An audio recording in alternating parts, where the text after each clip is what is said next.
एकादशी के आइल नारायण गरवा पावन भइल। एकादशी के आइल नारायण गरवा पावन भइल। कहवा से राम जी अइले, कहाँ से हनुमान जी अइले। कहवा से अइले नारायण गरवा पावन भइल। एकादशी के अइले नारायण गरवा पावन भइल। अवध से राम जी अइले, पर्वत से हनुमान जी अइले। बैकुंठ से अइले नारायण गरवा पावन भइल। बैकुंठ से अइले नारायण गरवा पावन भइल। एकादशी के अइले नारायण गरवा पावन भइल।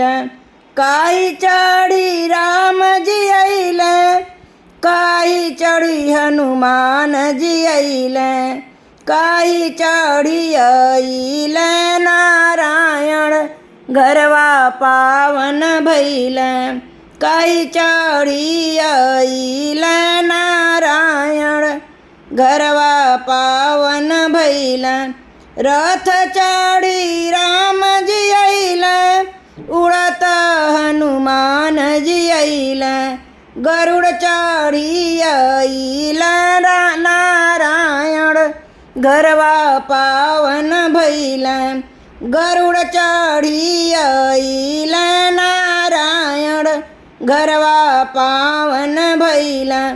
कहिलो बे राम जी अइले, कहिलो बे हनुमान जी अइले।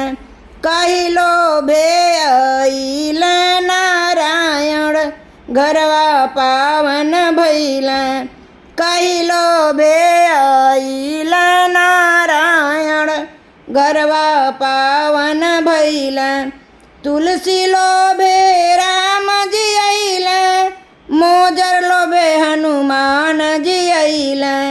ब्याह लोभे अइले नारायण गरवा पावन भइल।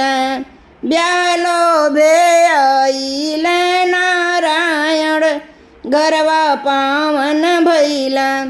एकादशी के अइले नारायण गरवा पावन भइल। कवन बरवा राम जी दिहल, कवन बर हनुमान जी दिहल। कवन बरवा दिहल नारायण गरवा पावन भइल। कवन बरवा दिहल नारायण गरवा पावन भइल। एकादशी के अइले नारायण गरवा पावन भइल। लालन बरवा राम जी दिहल, बल बुद्धि हनुमान जी दिहल।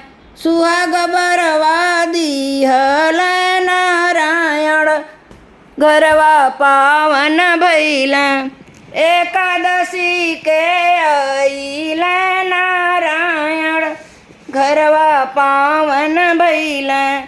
एकादशी के अइले नारायण गरवा पावन भइल। एकादशी के अइले नारायण गरवा पावन भइल।